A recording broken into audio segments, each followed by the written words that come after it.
Okay, good morning, everyone, and good morning, Matthew. And good morning, Clicks. And today we'll be having another meeting with Matthew R Deroo, Ph.D. And today's topic will be research in TESOL. And I do believe that students are now eager to listen to you, Matthew, about how to research in TESOL anyway, because their students are like in the 5th and the 7th semester. I think they are ready to, at least conduct their research of they will, develop their, they will develop like a proposal, later proposal to conduct a research for the final paper. Okay. Right. So without further ado, there will be, without further ado, I'm telling you guys that there will be like 2 sessions today. The first will be presentation from Matthew, and then the second will be questions. And Matthew, I think you got 1 hour to present the material. And then later we'll continue with the question and answer sessions. And hopefully, please make sure, guys, you are active in asking questions, because we have to make use of Matthew today. We have to dig up a lot of knowledge from him. Okay, so I think it's such a rare moment of us having like native speakers of English, and also like with with the knowledge we have here. So I think you have to be active asking questions so that we can dig up more knowledge from him. Thank you so much, Matthew, for being with us anyway. Okay, without further ado, I think, Matthew, I'll give it to you. Tom is all yours, Matthew. Thank you so much for the warm greeting and welcome. Hello, students. It's good to be back sharing with you tonight. And as was addressed, tonight's topic is research in TESOL. And in a spirit of full disclosure, this afternoon I got a revision decision back from a journal. Spent over a year working on a piece and was very hopeful for the revisions to lead towards publication, but in fact my work was rejected. So it's part of the process of always getting feedback and looking to make the work better. So I show up this morning to greet you all and just to share that we're always developing in our writing, and even someone who's a professor still has to make changes to his or her or their work. So perseverance in research is really important, and we'll talk about those ideas tonight. So as is my common practice, I always like to start with what we already know. And as was noted, we have some current understandings of research in TESOL around methodologies or around approaches, maybe even also around theory. And so as we meet tonight, I would just encourage you to consider the following topics, which are, how do you access or interact with research in TESOL? Maybe your professors share some research with you. Maybe you discover some research on your own. It's always good to think about, what does it mean to be a consumer of research? Do we critically engage with the work that we're reading? What ideas are shared that agree with us? What ideas are shared that maybe we don't believe the same thing, right? And we've talked already just about current issues in the field. So later I'll talk about the multilingual turn and translanguaging and multimodality. Dynamic bilingualism, and right now the research in TESOL is rapidly changing. So the past 30 to 40 years of TESOL theory are really being disrupted. So in some ways it's a very exciting time to be a TESOL researcher, and in some ways it's a very challenging time to be a TESOL researcher. And then I think although there are certain academics and professors in the field of second language acquisition who believe that theoretical knowledge is enough, I think as TESOL educators, we really want to apply theory to future teaching practice.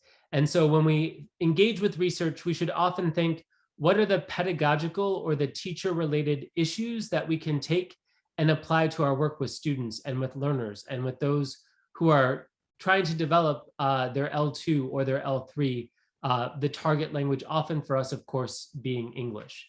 So as we enter into tonight's topic, we in terms of cognitive theory, right, we should metacognitively reflect about our own schema, our own background on research, and how we can use the new knowledge that I share this evening with you to build on what we already know.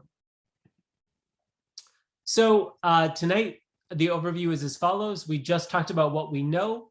I will spend a little bit of time discussing philosophy, reason, and research. Then we'll talk a little bit about what it might mean to engage in ethical research. I will discuss positionality, or what is the role of the researcher as an instrument in research. Then we will talk about academic stance taking, how we can engage in arguments in our writing, and also the cultural boundedness of these stances. So in the Western world right now, for researchers, we can say things like "I argue" or "we believe," or these types of approaches. Historically, the field of research has been more focused on an objective stance. So the researcher believes or the author states, but we're seeing that the field is largely encouraging people to embrace themselves as an instrument in the research and to write out of those beliefs and backgrounds and feelings and dispositions. And then we'll talk about some different writing approaches, knowing that writing is a very, very difficult thing. Even though I publish a lot and write a lot, it is not easy for me to do this. And so I will give you some of my own ideas about how I can stay motivated to write and to research, knowing that this is a difficult task. Then finally, we will wrap up and I will review what we talked about. And then, of course, I will welcome your questions. These questions with students have been a very great part of the 3-in-1 program. So I'm very thankful to have the chance to interact and dialogue with you and support your understandings of tonight's topic. So when we think about philosophy and we think about language theory, we often talk about these 3 words, which are kind of big words. And so when we think about, academic language, often it's full of jargon, right? And so these terms are kind of big words that would describe some pretty common things, right? So the first is epistemology, the second is ontology, and the third is axiology. And we can see from the, OGY ending, right, that this is like a study, right, an area of examination, right? So have any of you heard these terms before or encountered these jargony terms around philosophy for writing? You could say in the chat, yes, I've heard these, or maybe no, these are more new to me.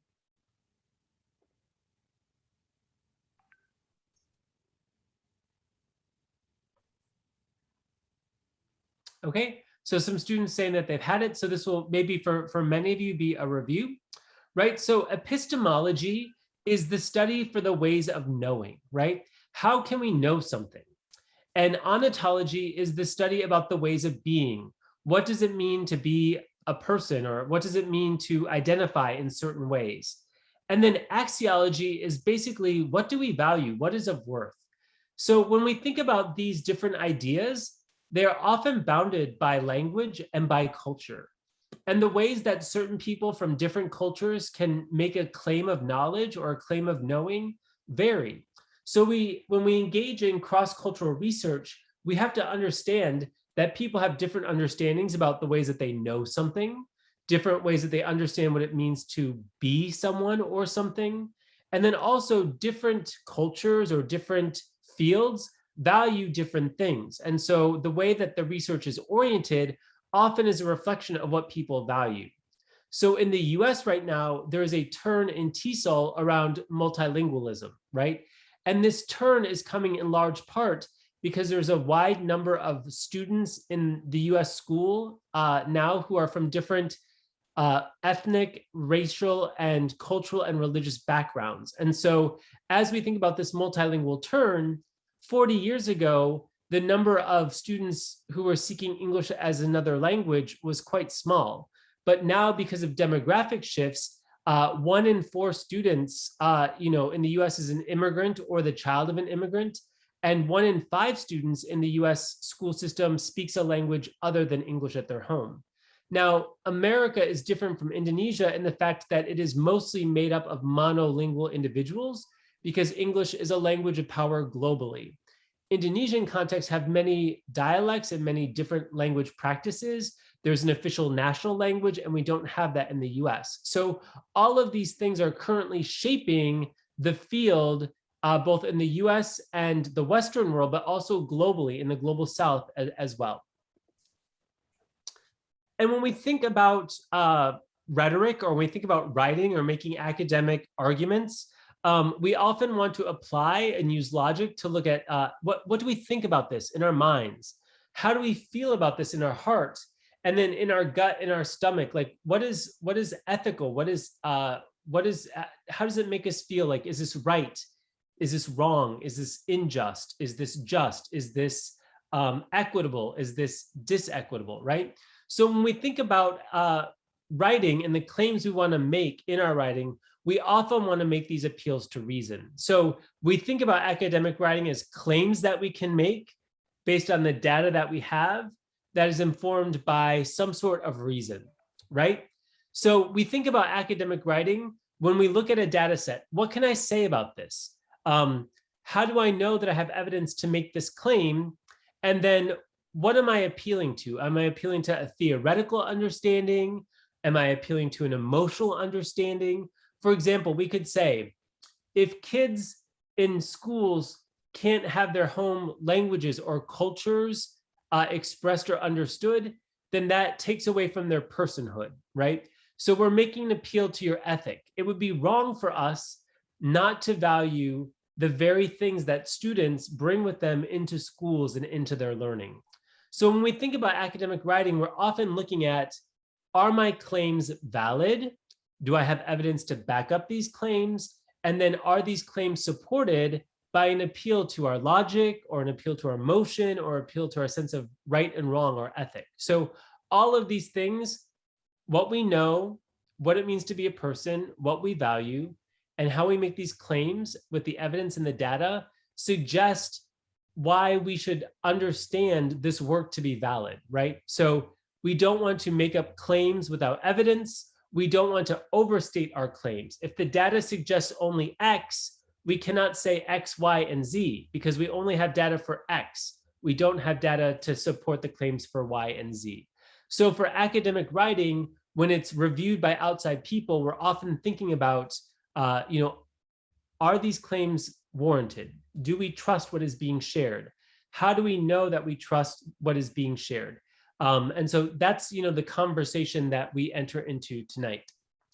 So I want to share with you an example from my own research and my own writing. So I was looking at translanguaging in the context of a high school social studies class. And in the United States, social studies classes often are where we learn civics about our government or about the society. And the class that I was working in was made up of immigrant students. They were all immigrant students, and they had 9 different home languages. So they were students from around the world, and of the class of like maybe 25 students, there were 9 different languages spoken among all of them. And so my question that I was trying to ask, my research question, my RQ, was how does a social studies teacher's practice align with the tenets of translanguaging pedagogy to support her bi- and multilingual immigrant students in their academic English language learning in the context of a US government class? So you can see this research question addresses the context.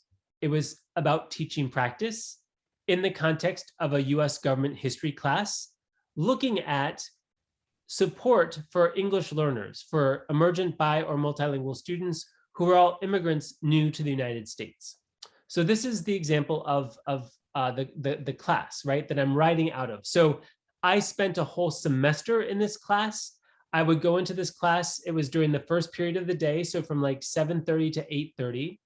And I would interact with the students, and I would take notes, and I would learn with the students and with the teacher. And then after I had been in the class for, a whole academic semester, so for about 18 weeks, I was able to have a lot of data about what the teacher did to support the students' learning.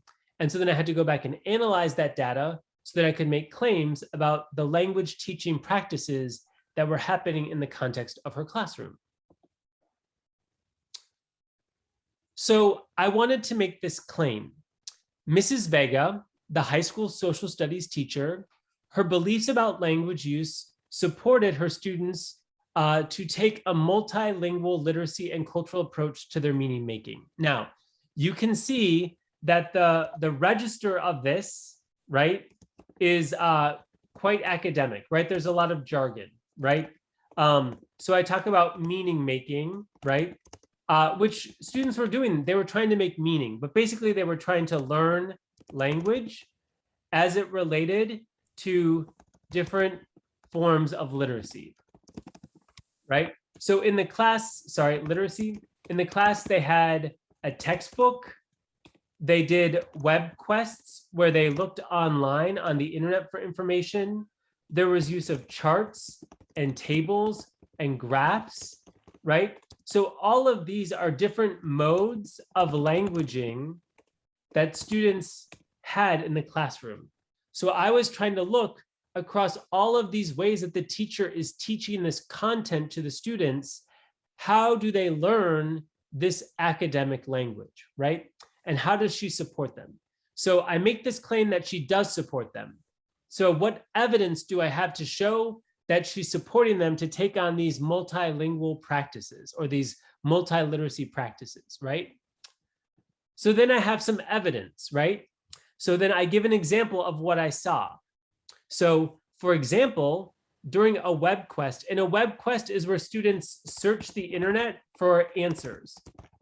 It will give them hyperlinks to web pages that have information that can support their learning. So this is what a web quest is, right? So for example, during a web quest on the judicial branch. Now, again, this is a US government class.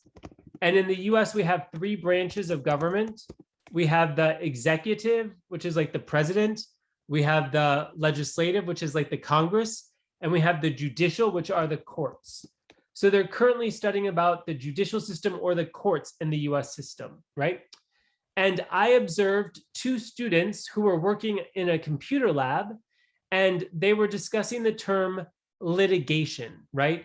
Now, litigation is a form of like the law, right? So if you're going to litigate something, it has to do with court cases, with maybe suing someone, or with fighting for a right, right? So this would be an example of litigation.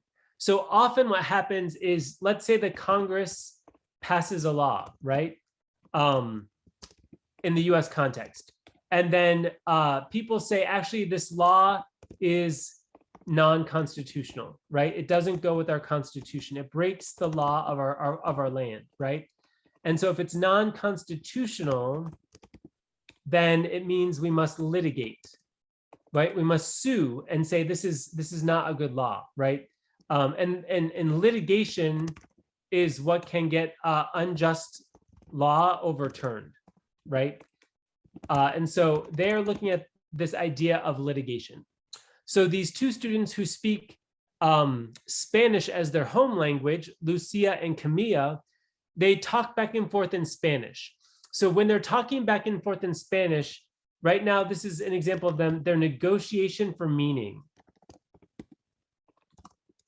So they're trying to understand this term litigate in English, right?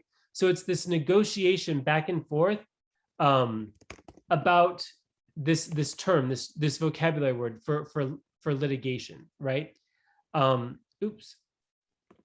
Okay, so they're going back and forth to negotiate for meaning, and one of the girls uses a Spanish cognate for litigate, right? So again, English and Spanish have same family, and so the cognates are the same. So if you look at the word litigation, litigio has a similar spelling and a similar root, right? So they're using Spanish to make sense of the language, right? Then more evidence, right? So then the girls turned to Google Translate, and Google Translate, as a web application, and they typed in the word litigate checking the translation from Spanish to English, right? So first they discuss the topic, and then they check their answer using Google search, Google Translate, to see, is litigio the same word as litigate, right?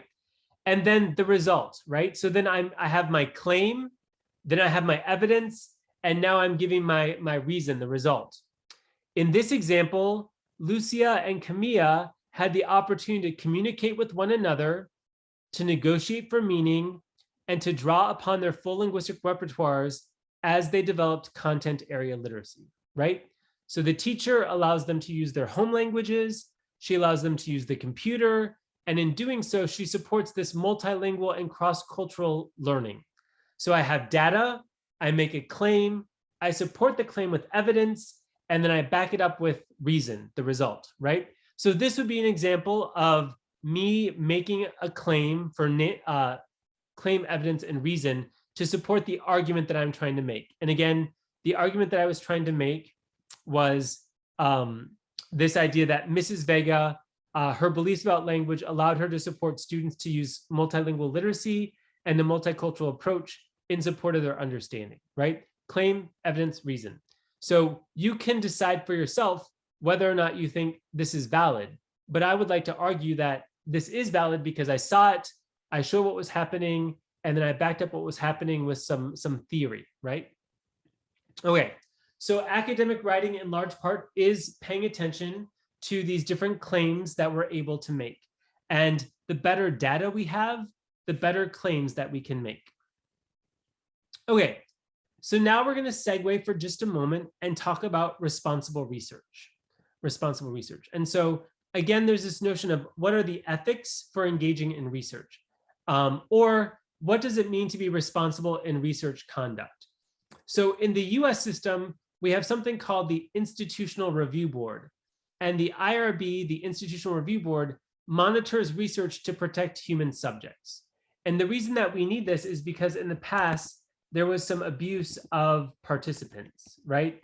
And so to protect participants from harm, we need to inform them, this is what is happening in the research, this is what you can expect, these are any of the intended consequences of the research, and at any time, if you no longer want to be a part of the research, you may remove yourself from the research, right? So often the biggest thing is informed consent, right? So in your context, especially in the context of a course paper or research for a thesis, you might not need to go through an official protocol. You'll have to talk to your, your professors, but you should let people know, is it okay if I interview you? I'd like to ask some questions. Is it okay if I record these questions? I have my phone here. Can I open up the microphone and record the questions?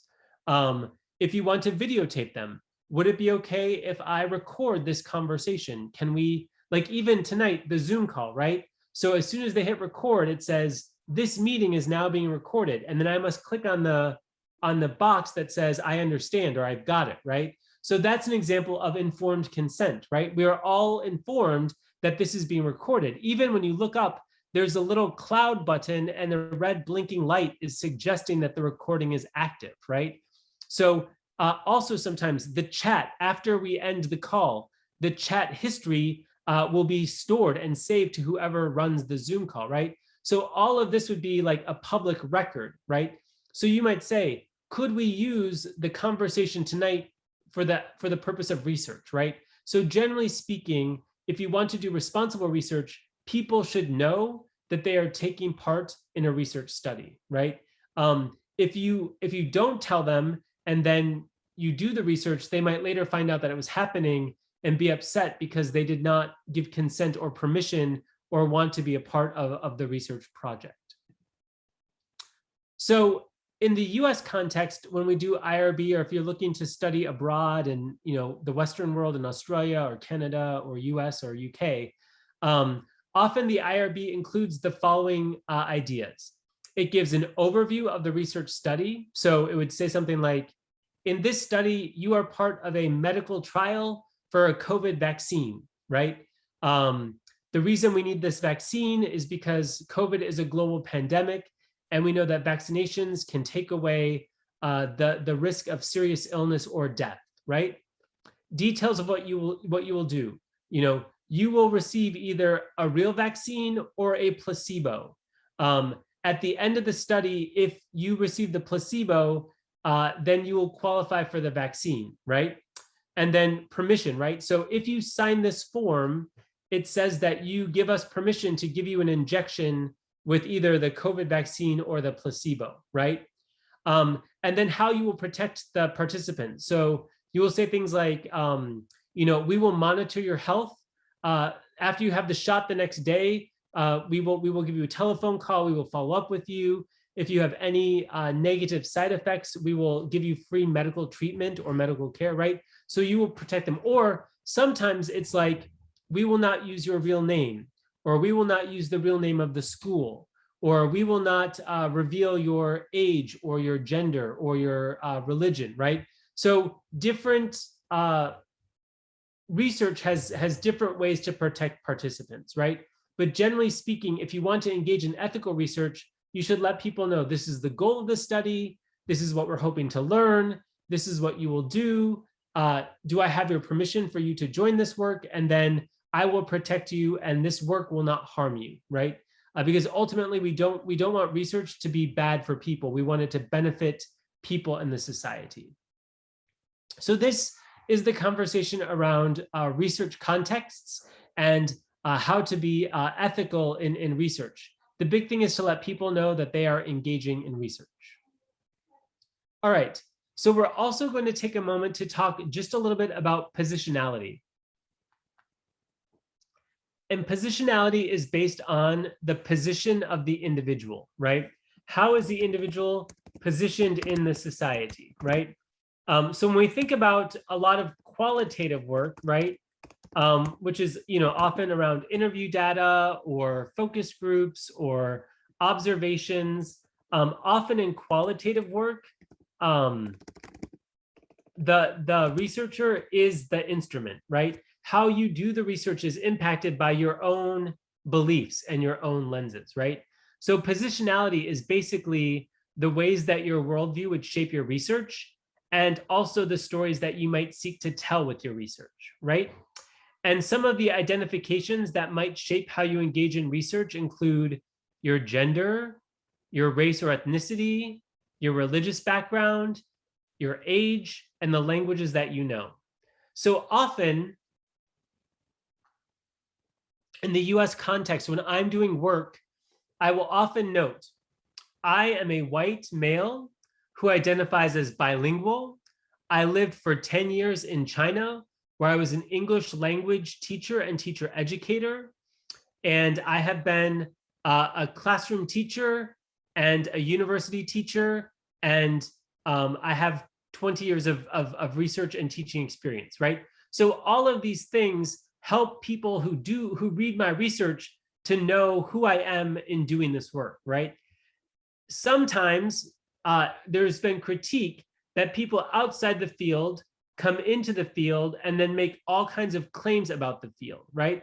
So for example, I might go and study Indonesian context, but not speak any Indonesian languages, right?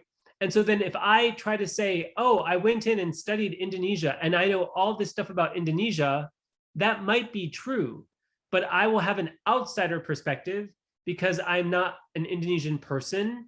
I do not speak Indonesian languages. I do not follow Indonesian cultures, and my religious identity might be different from many Indonesian individuals, right? So all of these things are basically to help protect vulnerable subjects from having research done on them by people who don't have a good knowledge about the work that they do. So positionality will help people to know, hey, this person, they have a right to do this research, or maybe this person, they have a right to do this research, but maybe there are better people or other people who could do this research better than this person, right? So I would feel very funny being a TESOL researcher if I had never lived in China and if I only spoke English. So my 10 years in China and my teaching in China and my research is all informed by my own cross-cultural, and cross-linguistic experience. So without those 10 years in China, maybe I could be an English professor or a literature professor, but it would be much more difficult for me to be a languaging and literacies professor because the languaging aspect would be limited to my own monolingualism. So all of these things impact even me coming to do this 3-in-1 program. Would not have been possible, not if not for my time in China, for traveling to Indonesia when I was at Michigan State University, for meeting Dion when I was, in graduate school, and for the connections that we have across these different institutions and communities, right? So all of these things factor into my sharing with you. Now, in the field of TESOL, historically, there has been a preference for native speakers of English. But right now, the field is very much saying, in fact, that should not be the goal, right? The goal should be maybe just we value the expertise of the native speaker, but other forms of expertise are equally valid in TESOL.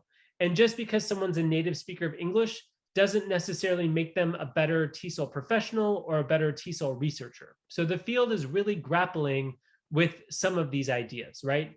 The field is also grappling with whiteness and race. And so how does race and ethnicity factor into our understanding of TESOL?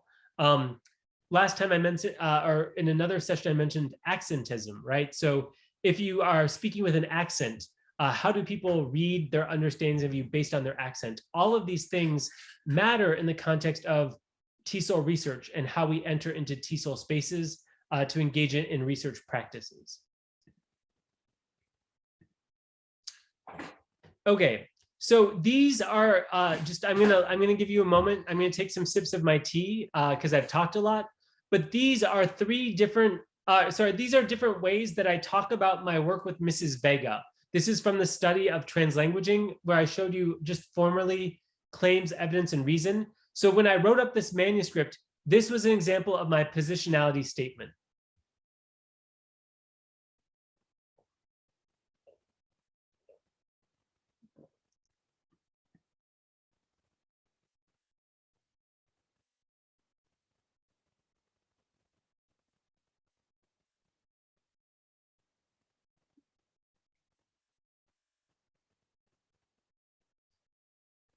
So here I'm showing how my own positions align with and differ from Mrs. Vega, and they certainly align with, but also differ from her students.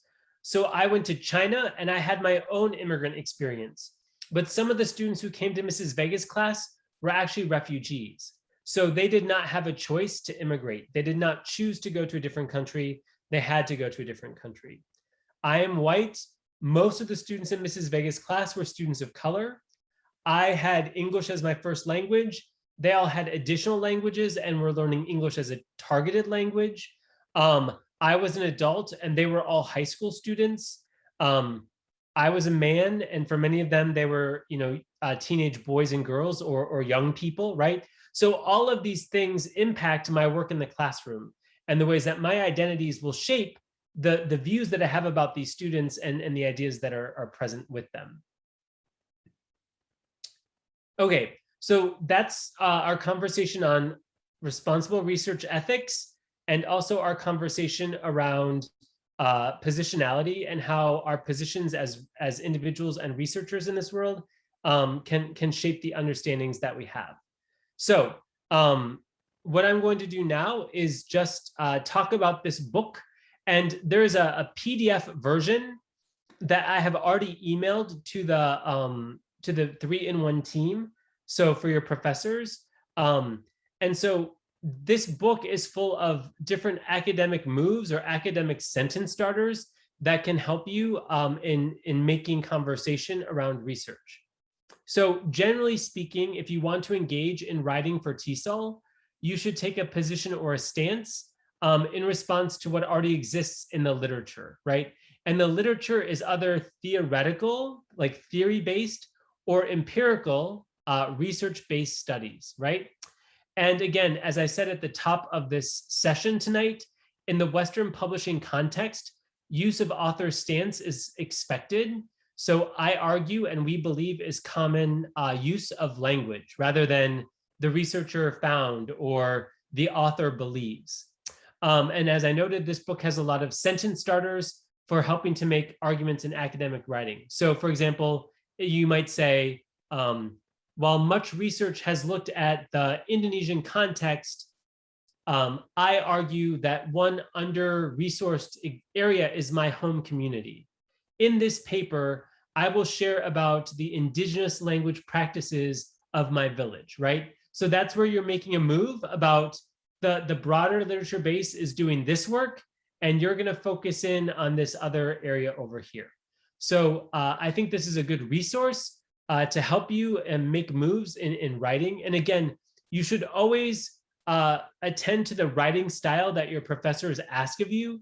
So if your professors say, please do not use I or we, then you should follow their guidance. But in most published work in the US or international Western context, this is, as I said, expected that you would say, I believe, or I argue, or if you're writing with other scholars, we advocate, we believe, we argue. Okay, and so I know that you're already familiar with these terms, but this is just a brief revisiting of some common research articles, right? So the approaches, as we know, are quantitative, which are often based on large-scale data sets, qualitative, which are often based on human-to-human interactions, interviews, case studies, classroom observations, examination of student work, like examining their journals, or mixed methods, which of course is a blending of both quantitative and qualitative work. Often mixed methods studies will have survey-based data, which is the quantitative piece, and then open-ended responses or interviews, which is the qualitative piece.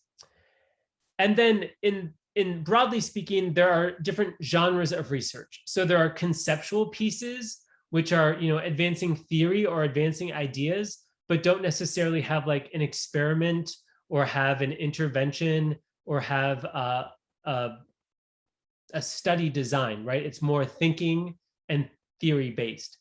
Empirical studies do follow a study design where there's an intervention or there's an experiment or there's a group of test subjects or research participants, and then you make claims on those whose practices or whose data you interact with. And then there's also metasynthesis, and metasynthesis is publications that look within already existing research. So let's say you want to look at motivation, right? What is the role of motivation in language learning? There's been many decades of work around motivation. We think of Dornier, we think of Bonnie Norton, Zoltan Dornier, Bonnie Norton, others, right, that have done this work. And so if you wanted to look into motivation, you could look at articles where other scholars have read across many pieces and synthesized the existing work, right? So you might say, this article is going to look at the motivation of preschool students in this Indonesian village, right? So you would have a very specific targeted group of motivated students, preschoolers in an indigenous setting in an Indonesian village, right? But you would draw on the broader literature or the broader knowledge around these ideas of motivation, right? And motivation, we could look at adult motivation, K-12 motivation, or early childhood motivation, right? So all of these different levels, like my work looks at secondary students. So I'm mostly concerned with high school students, with students who are basically ages, 13 to 19. I'm less interested in studying 4-year-olds or 5-year-olds, right? Or learning with and from 4 and 5-year-olds, right? So generally speaking, different forms of research have different bands of understanding. Indonesian context could be one. Languages within an Indonesian context could be a different one. Location within the nation state could be a third one. So as you look at these approaches, you have to determine in what we call the grain size, right? Like a grain of rice. So are you looking at a handful of rice? Are you just looking at one little rice, one little grain of rice? Are you looking at 5 grains of rice? So when they say grain size, they mean what's the level of analysis that we're going to zoom in on, right? Is it an entire school district?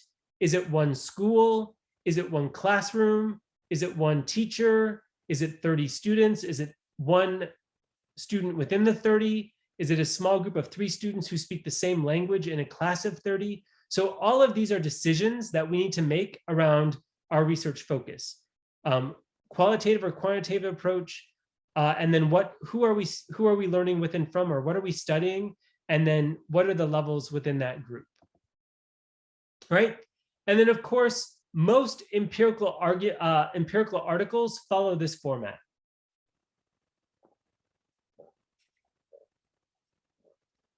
So the introduction often includes what they call the problem statement, which is like, we know a lot about this, but we don't know as much about that.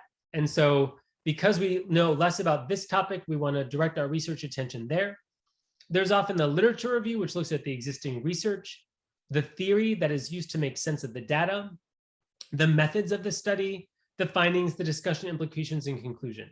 So almost all of the research articles traditionally will follow this format. Sometimes the theory might come first and then the literature review. Sometimes the implications is separate from the discussion, but generally speaking, these are how most empirical articles are structured. So when we think about study design, these are important questions to ask. What conversation are we seeking to enter? And also, who is our audience? Who am I writing to? Am I writing to other language teacher educators? Am I writing to students? Am I writing to fellow professors? Am I writing to government policymakers? Am I writing to parents of students? We should always know our audience. And then as we work, similar to what I said at the start of the lesson tonight, what is already known about the topic, right? You need to show that you have a command of the conversation that is currently taking place and how your research can add new knowledge to what is already discovered or known. And then what can you add or offer to the field, right? Sometimes it's new theories or new perspectives. Sometimes it's adding a little bit more knowledge to some things that we already knew. And then when you design a study, you should also think about, what are my resources or what are my limitations? And the pandemic is a really good example for this.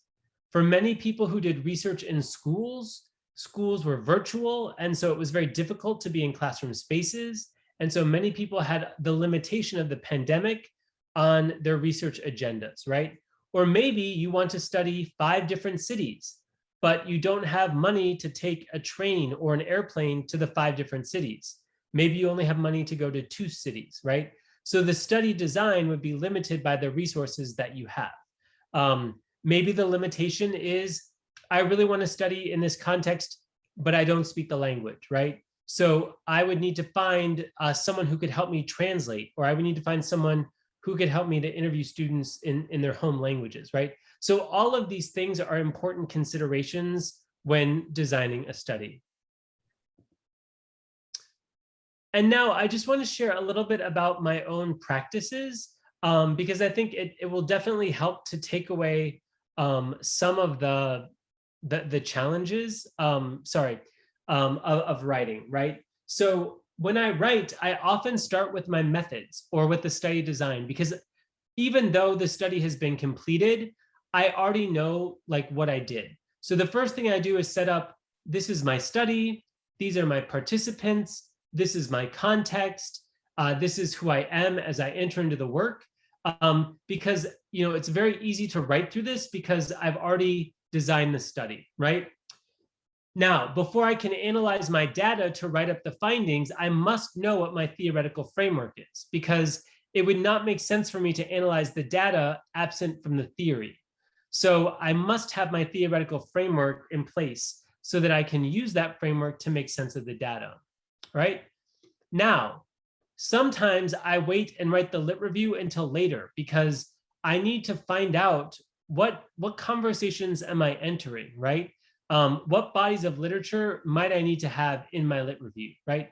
Now, if I know I'm looking at TESOL learners in the Indonesian context, I know that that's one of my literature review, what I'll call a bucket, right? I need to have a whole bucket that just addresses that context. But then let's say that I found a different, something I wasn't expecting, right? I was looking for their languages And I found that they used a lot of metaphors, right? So if they're speaking in metaphoric language, then maybe I need to go and look at the literature. What does the literature say about the use of metaphor to make sense of things, right? So that would be something at the start of the study, I wouldn't be looking for metaphors, but I found metaphors all through their interviews. And so now I have to attend to the fact that so many of them gave metaphors. So what does the literature base already say about the use of metaphor to make sense of something, right? And then, you can write the introduction, but for me, the discussion is often the hardest part of a study to write, because I must synthesize how my study adds to what we already know, and how what we found will work to move the field forward. So this is definitely a challenge. Sorry, I need to plug in my computer. Give me 1 second.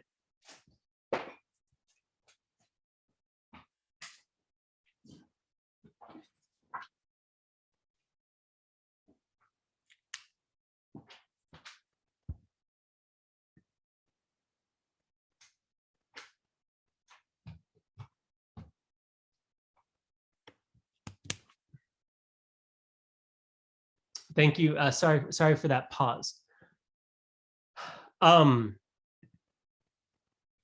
So this is my own process, and different people follow different processes. But I think the main idea I want to share with you is that academic writing is not linear, right? You don't have to go first, second, third, fourth. You can write different parts of the article at different times. And oftentimes you're moving different parts around, or you're cutting and pasting. So don't feel like you must go from the top to the bottom. Like I said, I often start in the middle and then go up to the top and then down to the bottom, and then like kind of bring all the things together again. Okay, so now, often there are some questions for like, what will make a good study, right? And so a good study would have the article, and we call it the article, like the manuscript or the piece. It is cohesive, right? So the theory aligns with the analysis, and the findings are informed by the theory, and the findings are informed by the literature. So all of the parts, like kind of like if you think about the skeleton, right? Our bodies, the spine is holding up our bodies, right? So the spine is straight so that there's cohesion, right? The study is not like this. The study, is upright and makes sense. A good study will have its claims substantiated by the data. In other words, the evidence will be there, and people will not overstate their claims. They will have the data to back up the claims that they want to make. Now, because we're working in the field of TESOL, it's also important that our terms are defined and they're also operationalized. So definition of terms would be like, when I talk about input, I draw on Krashen, right? And Krashen defines input as this. And in this study, when the teacher did this, it's an example of input, right? So I am defining the terms, and then I'm giving an example of them. That's what we mean by operationalized. What does it look like in the context of this study? All right. A good study should provide new perspectives, or it could challenge former understandings, or it could complicate what we thought we knew, right? So sometimes a really good study will be like, wait a second, like this idea that we've had for 10 years might not be right. Let's reconsider what the field thinks about this topic, right? Or maybe it's like, we found that it works in these contexts, but it doesn't quite work in those contexts. So before, we used to think this works across the settings, but now we know that in fact it doesn't quite move across the settings. It works in these instances, but not in those instances. And then I would also argue that the article should be accessible to the readers, right? So academic writing, as we know, can be full of jargon or academic terms or very heavy language that's elevated, but it should not be obtuse. It should not be difficult to comprehend, right? A good study can be complex, but it should still make sense to the intended audience. It should not be overly complicated for the sake of being overly complicated. Okay, So now I'm just going to end briefly with this idea that academic writing is very challenging. I said this at the start of our conversation tonight. And so even though I write a lot, in fact, I honestly write about 2 hours every day, at least 3 times a week. So I'm always in and out of different manuscripts. And although I do this writing often, it's never easy, right? It takes a lot of time. It takes a lot of energy, mental energy, emotional energy, especially if you write something and it gets rejected. It's hard to not feel disappointed or discouraged. So some different ways that I have motivated myself, right? One of the most motivating things for me is, and again, for a final paper in a class, you might have to just do your own work. But in the future, if you want to join with other scholars, you could write collaboratively, right? So 2 people share their ideas and they co-author a manuscript. Or maybe you're writing on your own, but you write at a computer in a coffee shop with another friend, or you both set up a Zoom or like a Skype or a FaceTime, right? And you're both writing independently, but you have a sense of friendship or community. So you're each working on your own thing, but you have each other. Hey, I'm having a hard time with this argument. Okay, let me help you. Or, hey, I really am stuck. Okay, do you want to go for a walk? And 5 minutes later, maybe your idea will return, right? So you write with someone else, even though you're writing on your own thing. Oftentimes, this is my strategy.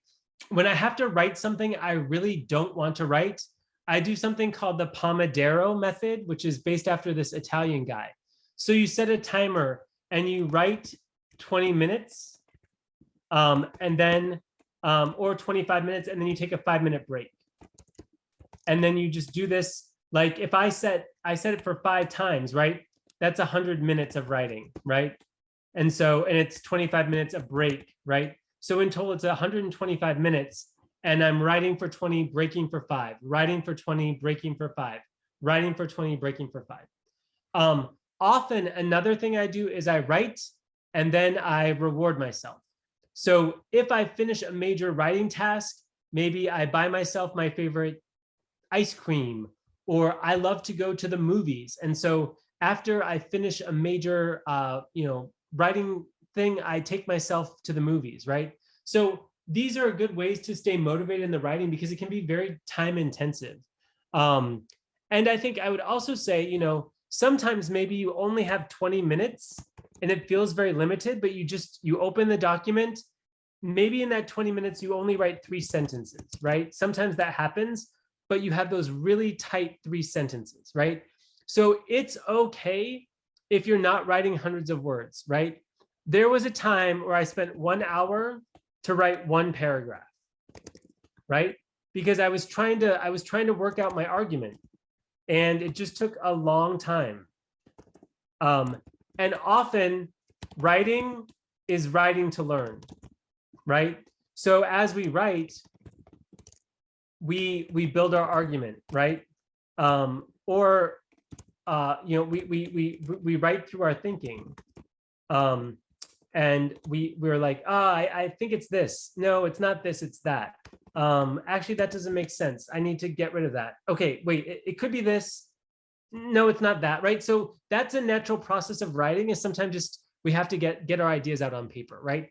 But all that to say to you, academic writing is very hard. Everyone doesn't love it. Some people actually really disdain it. But if you persevere and you keep going at it, then over time it will improve and you'll get better, right? Because often it's just about learning different moves in writing, and also like learning how to make stronger claims, right? And all of that takes time and practice, right?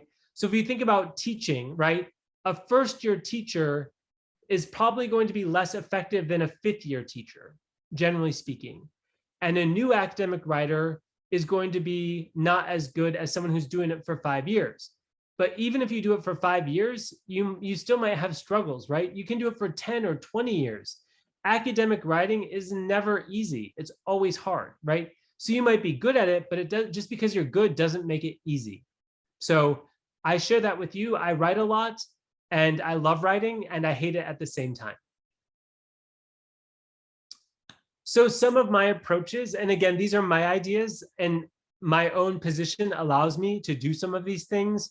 Your own work might not allow you because you're a busy student or you're busy wife or husband or mother or father or auntie or cousin. But it's good to block off time to write, to put it in your schedule. I will write for 2 hours on Tuesday. I will write from 9:30 to 11:30.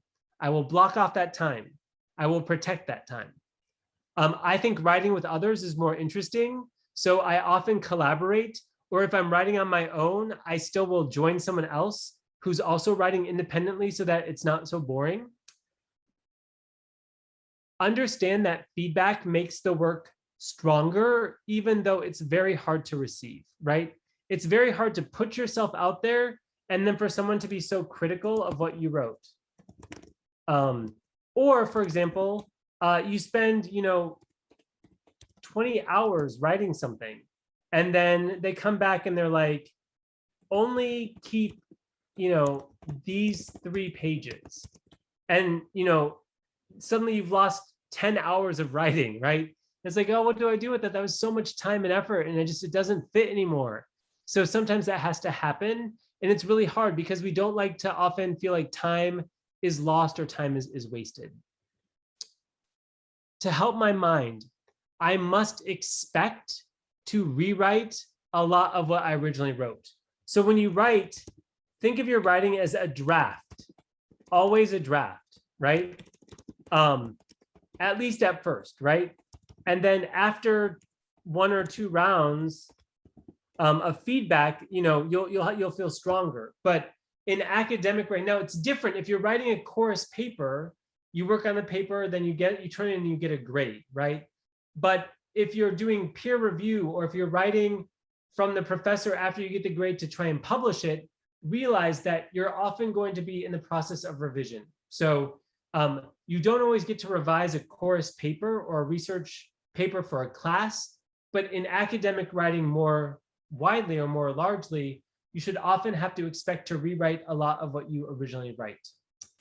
And then again, as I noted before, it's okay to write to learn. It's okay to try to write to make sense of what you're really trying to argue. It's okay to use writing for discovery, to test out your ideas. Am I trying to say this? No, it's not that. Am I trying to say that? Nope, it's not this, right? So all of those things I think are really important for approaches to writing. And then I would just affirm and encourage to everyone that writing requires a lot of revision and a lot of rewriting. So writing is a continuous process. You might turn it in for a grade, you might turn it in for publication, but often it will come back with feedback that will make the writing better. And then also, even though writing is often very personal, like you're producing the work, it's often supported by many other people, by teachers, by professors, by people that review your work, by editors, by colleagues, by your friends and family. So even though it might feel very lonely and very isolating to do writing on your own, it's often reinforced by many other people, right? Academic writing isn't just by yourself. Even if an article is published and it's only one author, there are at least 4 or 5 other voices on that piece, right? The reviewer, the editor, the teacher, all those types of things. Okay, so this is the question around current issues in the field. Within TESOL right now, as I shared, there's a big interest in the multilingual turn, in this notion of dynamic bilingualism, in the notion of repertoire. There's a big focus on translanguaging. There's a focus in the US context about race and language. So how does race impact how people perceive the speakers of other languages, racial-linguistics? And then there's the digital and the multimodal turn. So computer-assisted language learning, or ICT, information communication technology. In the advent of the global pandemic with COVID, disruptions to learning, MAL, which is, mobile assisted language learning, so cell phones and applications. And then also there's increasing concern around the semiotic, right? Around signs and symbols and gesture. In the last 5 years, there's been a number of large-scale grants on eye tracking. So when people read in a second or third language, where do their eyes go? How many times does it go back to a word, right? So different fields have different approaches. If you're doing cognitive work around eye tracking, there's a huge, turn in the field for that kind of research. So it's really good to kind of see what is the common pressing issue of the day. And a lot of research right now is concerned around how COVID has changed language teaching and learning, right? So that's not on the PowerPoint slide, but that's another issue that many people are dealing with. Okay, so we're at the end of my talk, and we will soon move into a conversation around questions that you might have. But again, at the end of every lecture or every address, every conversation with you, you should ask yourself, what new knowledge did I learn from the presentation? And how did it build on my prior knowledge, right? My schema. How does new knowledge impact what I already knew? And then as well, how might you apply what you learned to your own future research or to your own future teaching practice? And then, of course, as always, I would welcome any questions that you might have. Okay, thank you, Matthew. It was such a great presentation. I think we learned a lot from you about how to conduct research in the field of TESOL anyway. Okay, right. What I learned from you is that we don't have to start from the top till to the bottom of a research, because when you're writing, you can start from any place. I mean, any part of the writing part, because I agree with you that I myself always start with the conclusion. Yeah, I'm reading kind of a type of a conclusion made by the previous researchers. So I think from that part, I can see what's the problem, what's going on Earth. Yeah. So I think I can just later develop my own gap by combining those conclusions into one, and then I found something new that something which is not complete yet. Okay, which is not complete yet. Maybe the idea is not strong enough, so maybe I can do something about it. So yes, I do agree with you that we always start from any part of academic writing part, because that's our practice. Yeah, that's the way we feel comfortable to do when it comes to academic writing. Thank you so much for the great presentations. Okay, now I would like to invite students to ask questions related to research in TESOL, and I do believe that you have a lot of questions, guys. Now you can unmute yourself if you want to ask directly to Matthew, or you can just type in the chat room so that everyone can read your questions. Please, anyone raise their hands? No, not yet. Anyone is writing on the chat, in the chat? Not yet. Okay, waiting. Please go ahead. Okay, yeah, this okay. Okay, thank you. Good morning and good evening, Mr. Deroo. So my name is Deis. Actually, I kind of have a question about insecurity. So sometimes for our for students, for undergraduate students, we conduct research not to try something new, not to try to challenge ourselves, but to graduate. So sometimes we use or we choose a topic that is easy, that is easy and not quite challenging. But as you said earlier, academic writing is hard. So that's why we choose easy topics. But sometimes when I think about it, I felt insecure. What will people think about my research? Is it too easy? I think everyone can do this. Yeah, that's my thought actually, and that's my insecurity as well. So how do I deal with that problem? And yeah, that's the question. Thank you so much. Yeah, thank you, Adia. So I think one thing that can help is to look at your peers and their writing and kind of see, how are other people who are at my stage, what is the type of work that they're doing? And maybe read other undergraduate thesis or read the thesis of someone who graduated ahead of you. One of the things that I didn't mention, but that I think your question around insecurity is the idea of having a mentor text, right? So if you're out there reading something and you really like it, then you can analyze the moves that they made in writing and you can copy those moves, right? So for example, maybe you're talking about something and you want to transition, right? And so then you use like a metaphor. So one thing that I saw someone else do that is they gain confidence, right? So the student was further emboldened, right? That was the move that I saw someone else make in writing, right? They talked about how the student did something and gained courage, right? And I had never thought of the word emboldened before.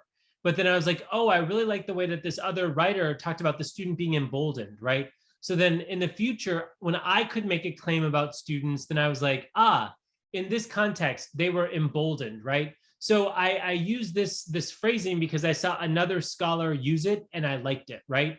So I think, to gain confidence, you can look at more successful peers or people who are just, if we think about Vygotsky, right? The zone of proximal development, you can think of another student who's just a little bit further down the path than you and read their work or read their thesis and realize, when we're just starting out, we're learning. So when I was a new doctoral student, I was very interested in this idea of what makes a person learn intentionally. Like what makes a person learn because they want to, not because they have to. When we think about school, so often school tells us you must study this, you must study that, you must learn this, you must learn that. And what I found was that if students wanted to learn something on their own, they were often on their phones, looking things up or viewing things or questioning things. And so that was really helpful for me because their way to learn with purpose was to learn through technology. And that idea, when I saw that happening with students, that informed my dissertation work, right? So I had this original idea that was actually, in my mind, quite a small idea, but it was a springboard for further learning.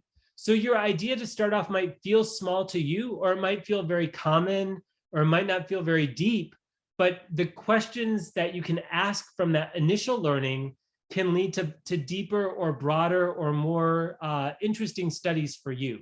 So everyone has to have a starting place, and it's totally fine to feel insecure. I still feel insecure in my writing. And I now have been 8 years academic writing. And I still, this is hard. I don't like this, right? So that's just part of the process. Okay, thank you. So thank you, Matthew, for the answer. I think it's okay. I think you have to. I mean, it's okay to be to feel insecure. Okay, I myself sometimes feel insecure about things. It's natural. It's normal. About academic writing. Okay, I think I think it depends on who your audience is later. Okay, so whom you are writing to. When you're writing to a person, I mean, to academic community, I think you have to be careful. But when you're writing to your family, I don't think you have to feel secure at all. So I think it depends on the the audience you are writing to. Okay, as well. Okay, thank you for the answer, Matthew. Okay, what about the other, please? Thank you for answering my question. Of course, yeah, my pleasure. Okay, what about other students, please? Any question? Matthew is waiting.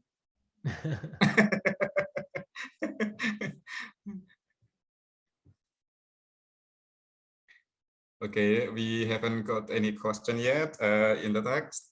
Okay, while waiting for you, the students to formulate the question, I think I would like to ask questions as well. Anyway.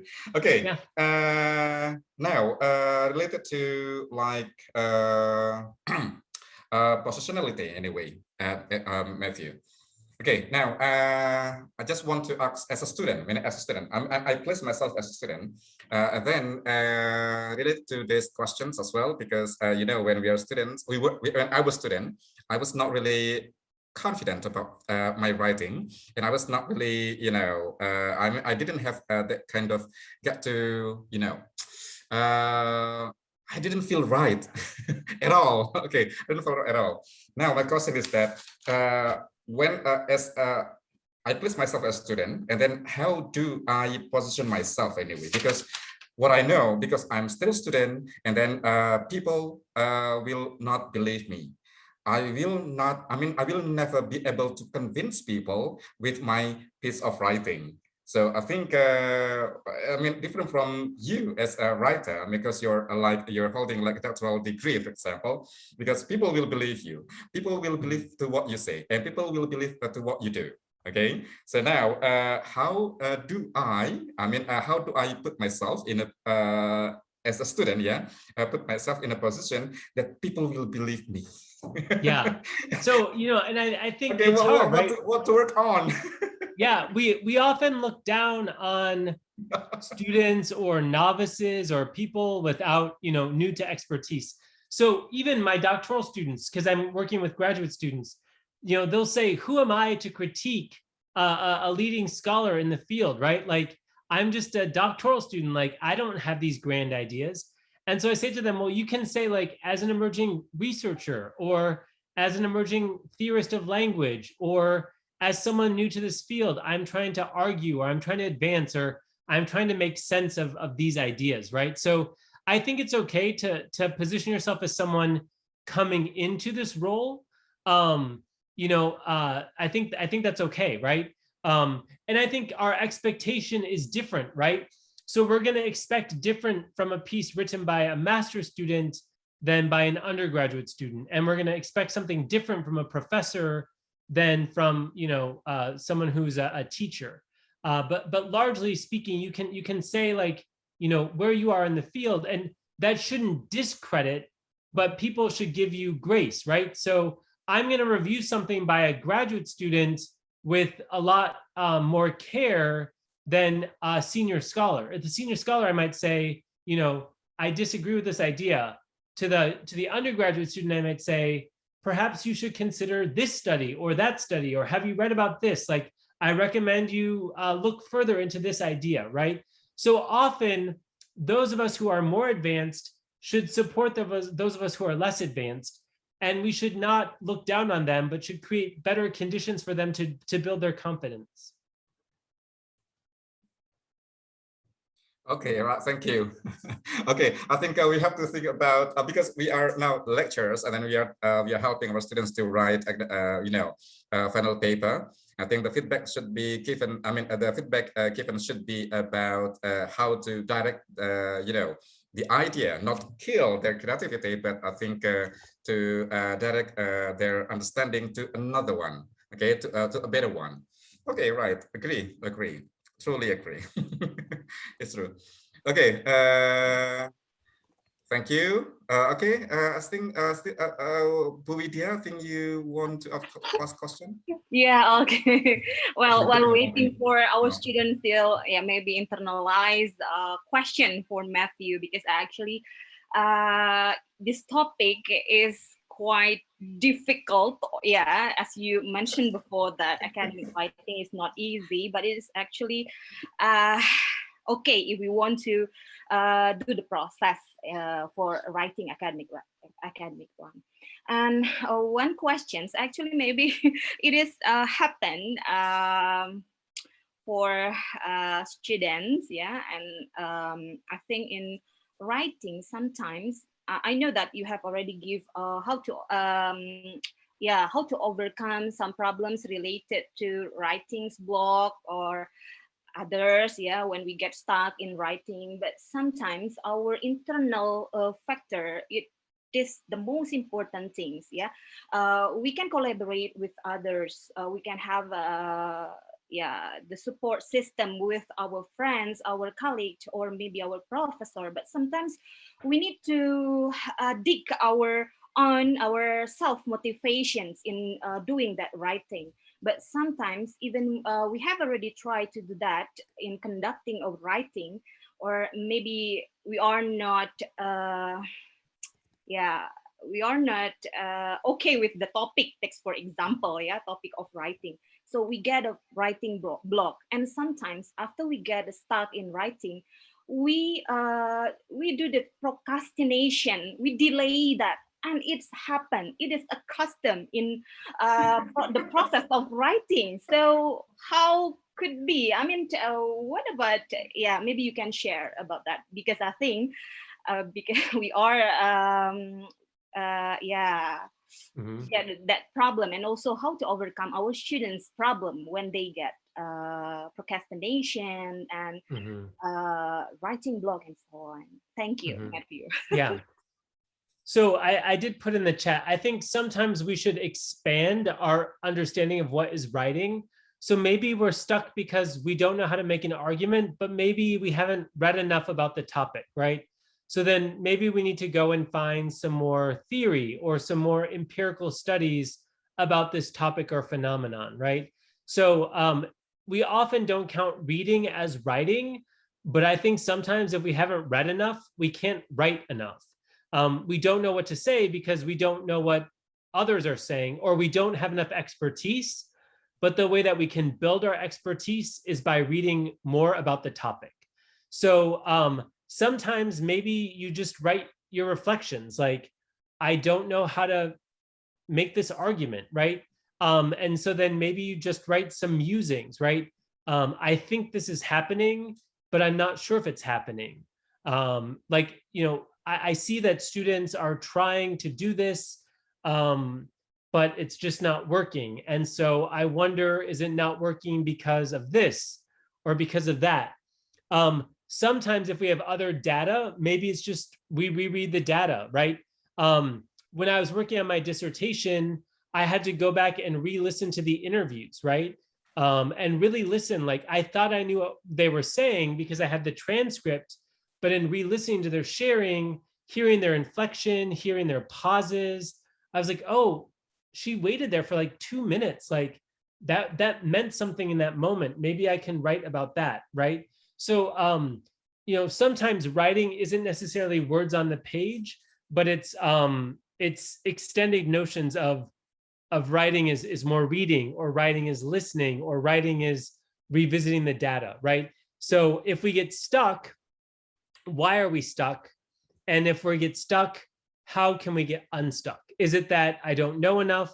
Is it that I'm uncertain? And sometimes you have to have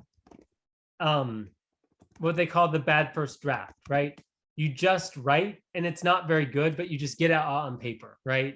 And I think it's really hard too sometimes, like for those of us that are more perfectionist, right? That we like perfection. It's like, oh, I want to get this right the first time.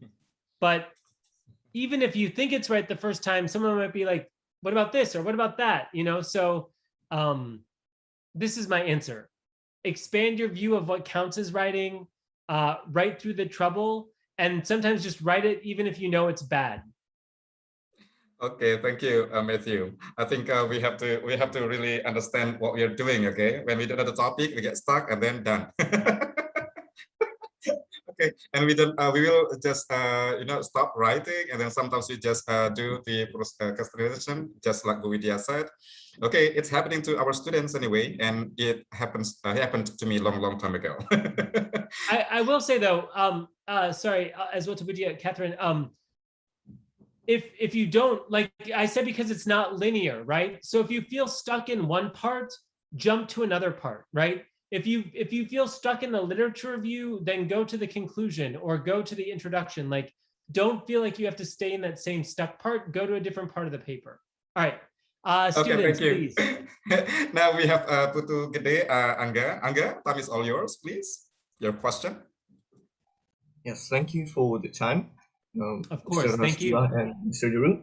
My name is Angga, and for my question is regarding the collaborative works regarding in the research fields. So myself is one of students that feel insecure or both hard to focus on collaborative works. Why? Because sometimes I feel that when doing collaborative works, I feel that one or two or maybe part of my teammates that works in the same work as me in the group is not it's different in terms of perspective and their understanding regarding the topic that we're going to talk about.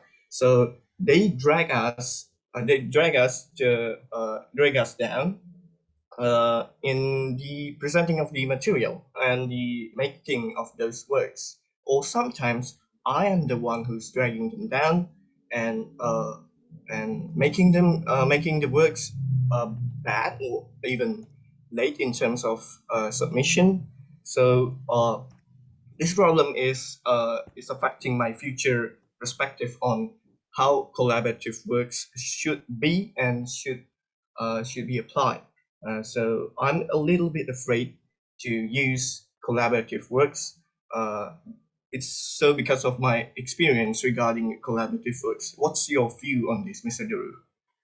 Yeah, thank you for this great question, Anga. So I think you should clearly define your expectations, and each person on the piece should write towards their strengths. So if you're strong in one area and someone is strong in a different area, you should try to write the part that you feel the most strongly about. So for me, I know I'm really good at the methods.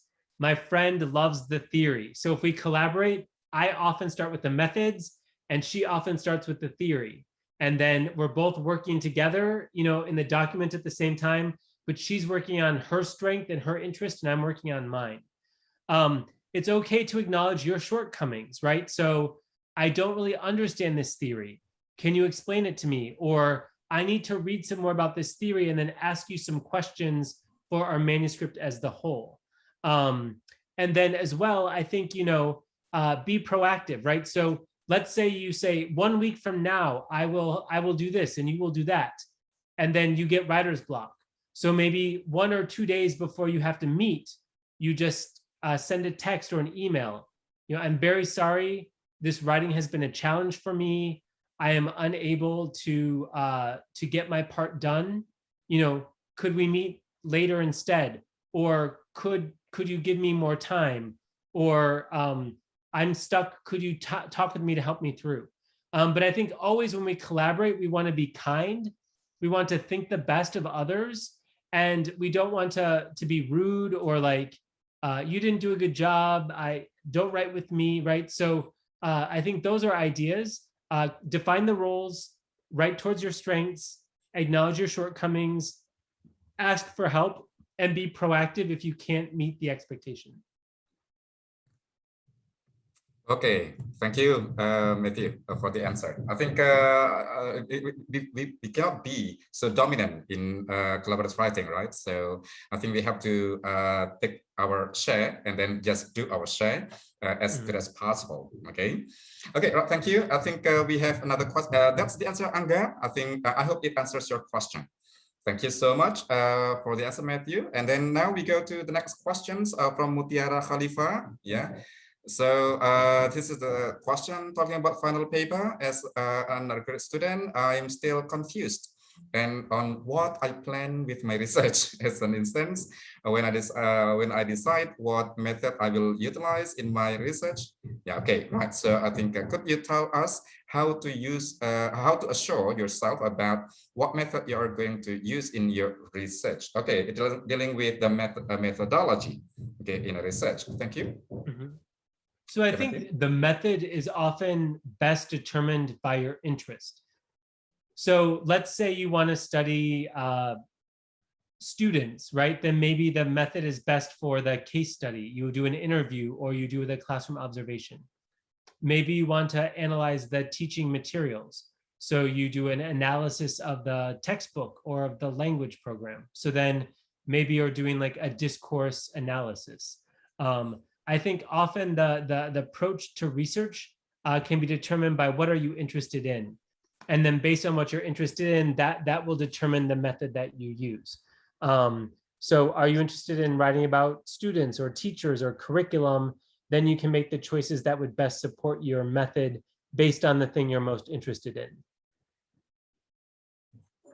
Okay, right. Thank you. Okay, a research method is, I think Matthew wrote something about research method, yeah, in your slide, because when you start things and then you start it with the method itself. Okay, so I think knowing what to do, like the instruments used, and also the topic that you will be dealing with will be beneficial for students to really know how to conduct the research in order, okay, in order. So that will be good if you know the method used before you conduct the whole research anyway. Yeah, thank you. For the next questions from Dias Fatatin. I think it's about what if our research does not provide a new perspective? Yeah, because you told us about providing new perspective, Matthew. So I think or other things that have been mentioned in to be a good study. Should we have to? I mean, should we have to blah blah blah? Okay, conduct research. Okay. Yes. Yeah. So I do think, you know, for undergraduate students or for graduate students, at the undergraduate level, especially, there's not an expectation that you would contribute to new knowledge per se, right? You might do that, and that would be wonderful. But sometimes at the undergraduate level, it's just learning the skills of research, right? So at the undergraduate level, sometimes it's okay to replicate, right? A replication study where you follow the method of someone else and then see if your results align or not with what they did, right? And that's okay. So I think, you know, as long as you engage in the lit review or you understand some theory, maybe they asked 5 students and you ask 3 students, and you know your research is very similar to theirs. Maybe you find similar things, and then you could just say, you know, this research followed other research and aligns with what we already know, and that's okay. Okay, thank you. I think that's the answer, Fatatin. Yes, yeah, Fatatin. Okay, I think what about the practice in America, Matthew? Do you think that those undergraduate students also replicate, or maybe they mostly they just, you know, they bring about the new perspective into a research? I think it's often replication. So I sponsored a student who did undergraduate research, and she was able to pull together existing ideas and put them in relationship to her own life, her own experience. So she drew on already existing knowledge, but she made the research personal because it impacted her, right? So I think that's also okay to note, like, these are my, like, when I think about, this is what the field says about motivation, and then this is my own thoughts about motivation as a language learner, and then it aligns with what we know in the field, right? So I think that's totally fine. Okay, right. Before, someone had their hand raised but took the hand down. So welcome the student back to your question. Okay, who is asking? I mean, who was the student? Siapa tadi? Pas Bulan nggak melihatnya ya. Yeah, I'm sorry, I'm speaking in bahasa. No, it's fine. It's fine. I think it was a female student. Female student. Anyone? Please unmute yourself to for the question. Hello. If I'm not mistaken, Paramita, right? Paramita? Yes, sir. Okay, I mean, do you have any question? Please unmute yourself. Okay. Thank you for the opportunity. So, hello, Mr. Deroo. I would like to ask. If I'm not mistaken, you said before that answered this question that one way to overcome our hardships or our challenges in writing is that we can see our peers' work or ask to the lecturers or teachers or the one that guides us to the writing. but I see the challenge here that won't it be bad since we might shape ourselves to the writing like our peers, since we look at our peers' work, so we are shaped to their language or how they deliver the message of that would be have the same meaning as theirs, and how are we supposed to overcome that, as it might said as an unintended plagiarism. That's my question, sir. Thank you very much. Great. So I think when I recommend the use of a mentor text or recommend the use of looking at your classmates' work, it's around the structure and the organization rather than the actual ideas. So, what are the different ways that they are organizing their paper? So my friend and I published a paper together, and we had a very large data set of 60 different results. And we were like, we want the paper to be meaningful. So we had read a different piece that also had a large set of data, like maybe 50 students.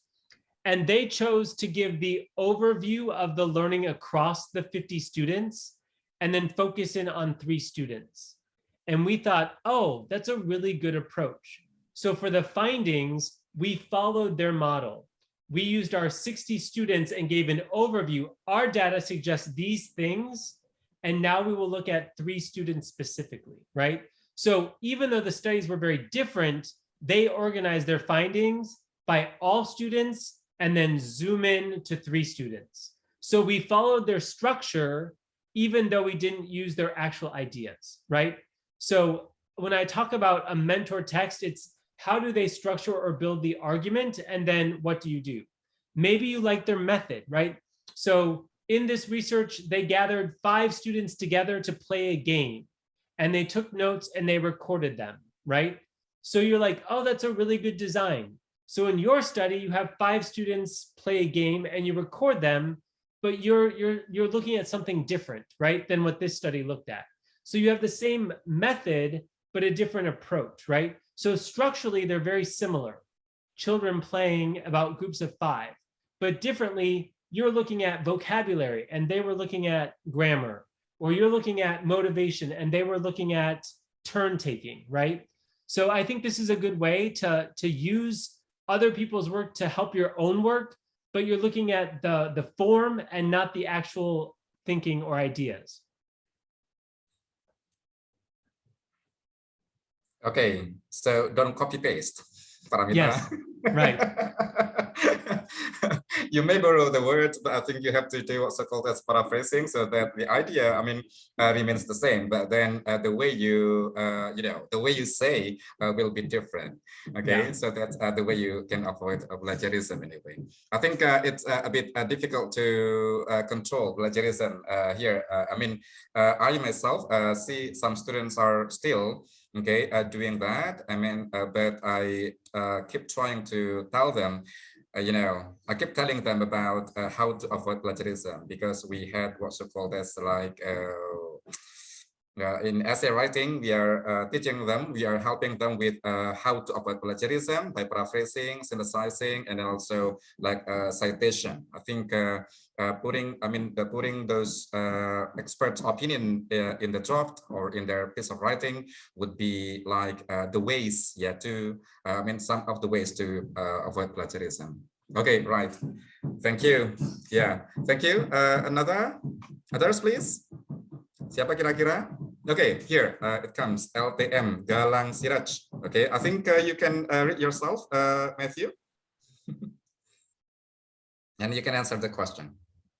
Yeah, so this student is asking about building on the older research, or if it's still relevant to IDEA, right? So I think this is what the field is doing now, right? So you can often what I call like tip the hat or give a nod, right? So like if you tip the hat, it's like a form of courtesy, or if you give a nod, right? So to this scholar's idea, he said this and this, but now the field is moving in this direction, right? So you acknowledge the foundational role that they played, and then you can either say, we're moving this way, or you can build, or you can just be like, dismiss, right? So right now the field is saying, oh, for a long time we thought this, but in fact, now we're moving here, not there, right? So I think it's okay. You definitely want to cite the foundational pieces, and give them credit, but you can acknowledge like the field is no longer accepting this idea, or the field is coming to terms with, or grappling with, or struggling to reposition itself, right? So the thing to know about academia is that everyone has ideas, and then people agree for a while, and then they disagree.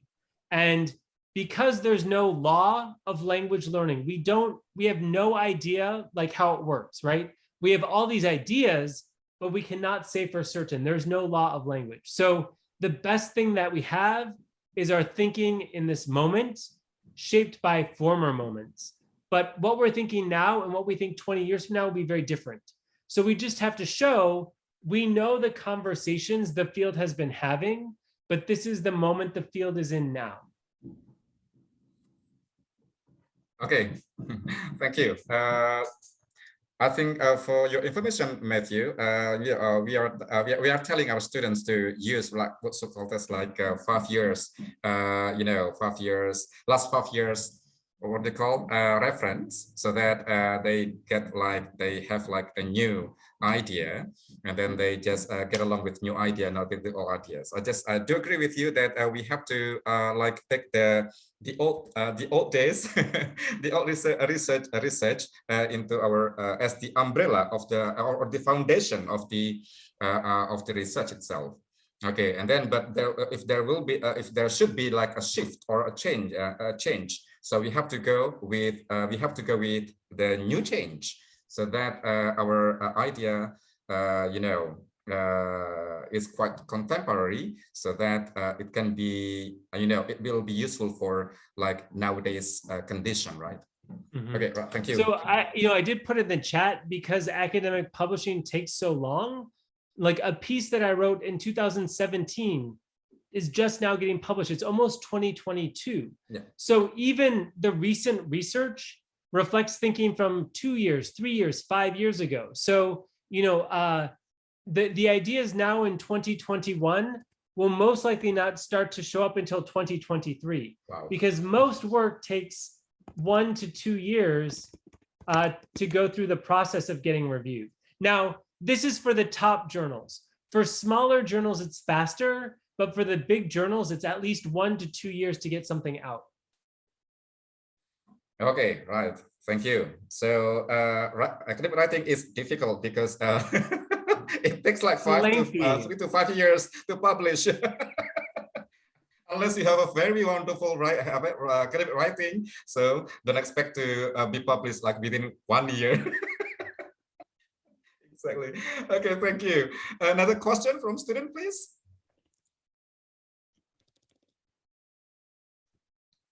Okay. Mister? Yes, please. Unmute yourself, please. Thank you for. Thank you, Mr. Deroo. I would like to ask about insecure to like others. Usually the teacher have wait. It's okay. Take your time. It's okay.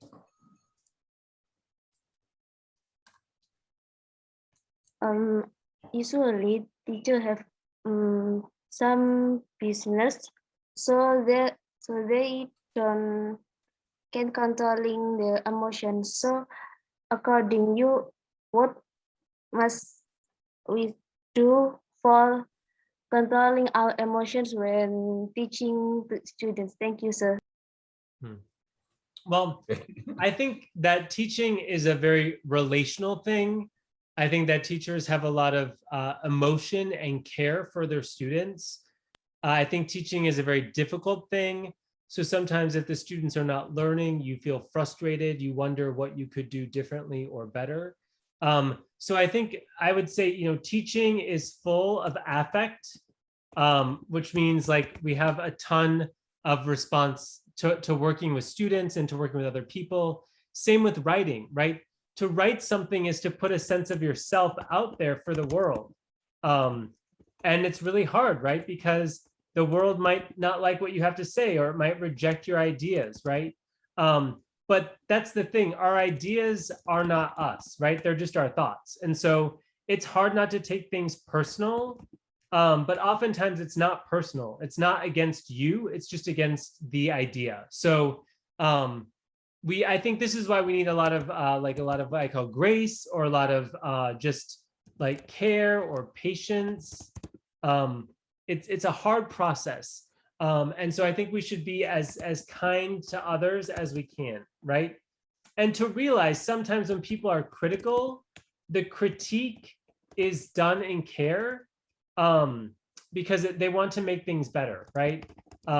So it might be hard to hear at the moment, but in the end, it will make the writing, or it will make the thinking, or it will make the teaching stronger, right? So it's unpleasant in the moment, but afterwards we're like, oh, that was hard to receive, but now I'm really glad because it changed my perspective. Okay, thank you for the answer. That's the answer, Ziratul. Okay, I think I just want to point. Okay, I want to point out the personal, yeah. So I think personality, right, Matthew? Yeah. I think everyone has their own personality. I think as a teacher, we must have a good personality. Right. Okay, be kind, be patient, and then sometimes we have to dedicate ourselves to be a good teacher. And one of the things that we need to work on is that our personality, whether or not we have good personality. Okay, right. Thank you so much. Well, and for me, they would call in English we have this expression, thick skin, right? You have to get thick skin so that it doesn't hurt you. It's like, okay, oh, right. that was bad, but okay. Okay. Okay, thank you. Kalau when it comes to bahasa Indonesia, maybe we can say like rai gedek, rai gedek, thick skin.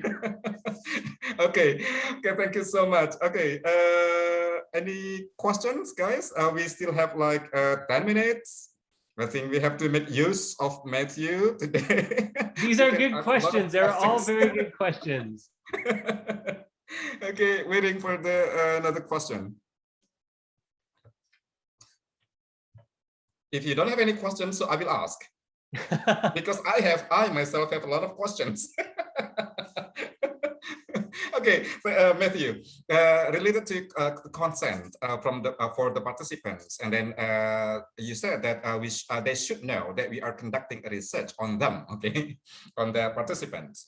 And then some parts, for example, let's say experimental research, we don't really tell them that we are doing something to them with the teaching and learning process. Okay, so do you think that it is a must to tell, what we are doing as a researcher during the process of research, or we just let things happening naturally, and then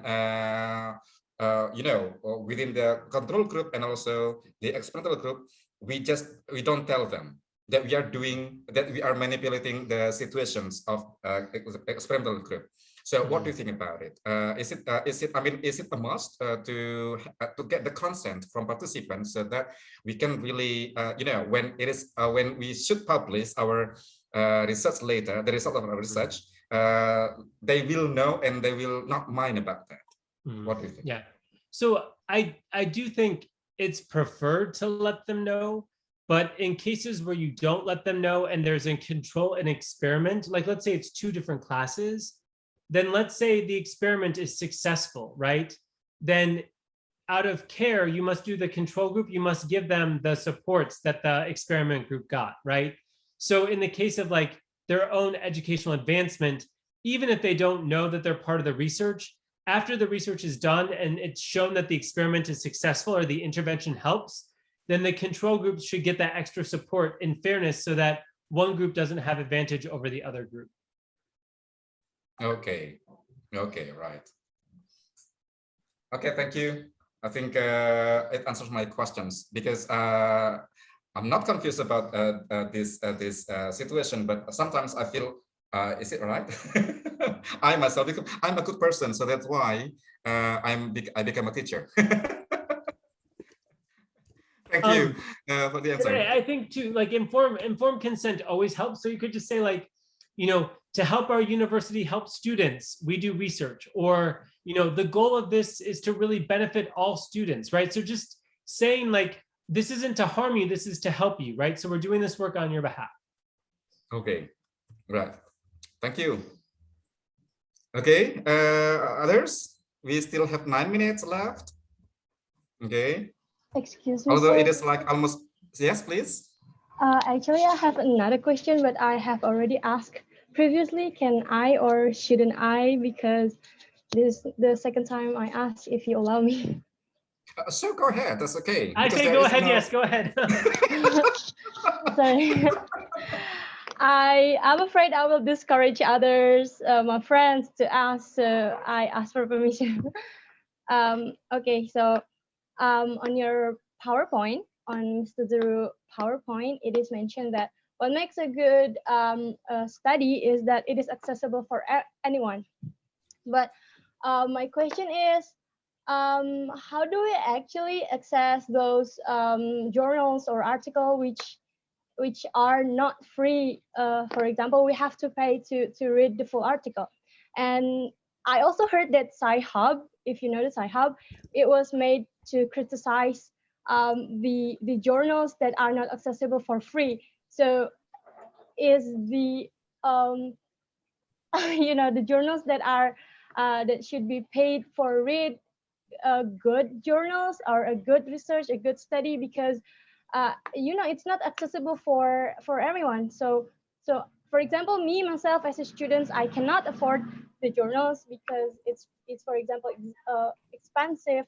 So is it still considered as a good study because we have to pay for it? Thank you. So no, you know, even when I write something, I have to sign over the rights. So it's my work, and now they're gonna pay for it. In fact, I have one thing that I wrote that I can't even access, right, in the final form. So the publishing industry, it's a bad news, right? It's not so good. So I will give them a big frowny face, because it's all free labor, right?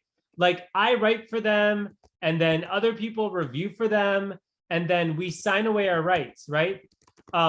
So don't ever pay for something.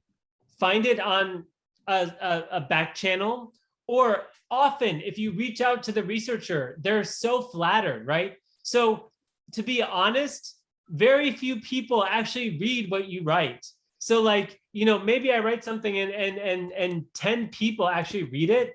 So if someone says, I want your work, I'll be like, here, have it, like, give it to your friends, right? So please try and find it for free. Don't ever pay for it. Okay, thank you. That's what we are doing, guys. Okay. So anyway, we have like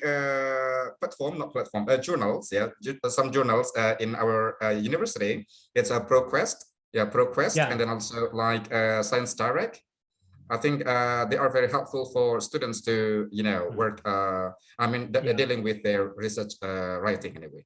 Yeah. So I see a student, Zahara, asked about how do you find the gap, right? So often the researchers will tell you what the gap is, right? So if you read enough research, they'll say like, this is the gap, right? We don't know yet about this. And then that is how you find the gap, right? Or they'll say more research is needed, right? And this is often at the implications or the conclusion, right?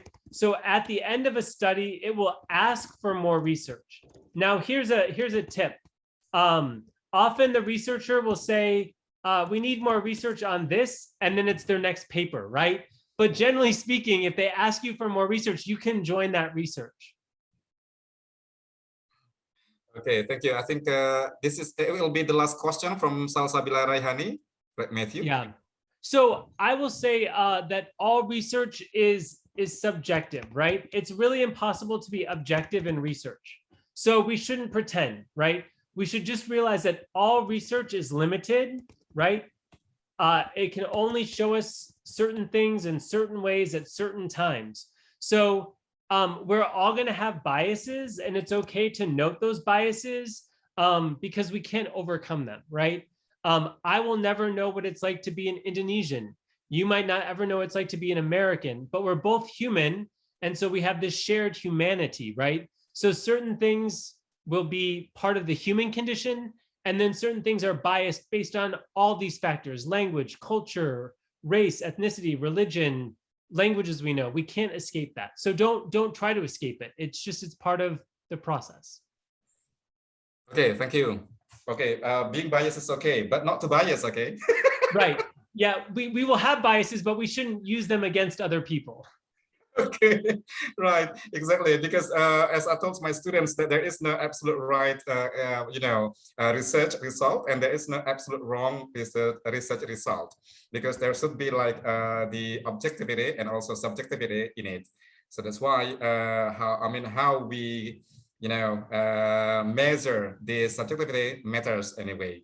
Okay, bias is okay, but then you have to see the level, how strong the bias you have in your research anyway.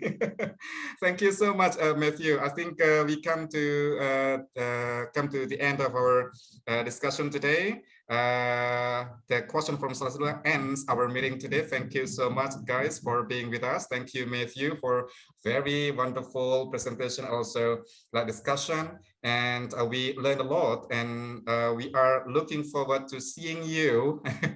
I think another meeting on the 5th of on the 5th. Okay, on the 5th of October. And thank you, Buvidya and dear colleagues who have already attended this Zoom meeting today. Okay, right. Matthew, do you have anything else to say before we end? Just thank you, and keep going, persevere, and it's not ever easy, but it is always beneficial. So keep going. All right. Okay. Right. Thank you. Right, have a good day, everyone. Yeah, Matthew. Okay. Perseverance is a very, it's a must for students. So yes, that you must when persevere. you want to survive, so please persevere. Yes, indeed. Okay, thank you. I think it thank ends you our for meeting hosting. today. Yeah, thank you for so the much. discussion, Matthew. Okay.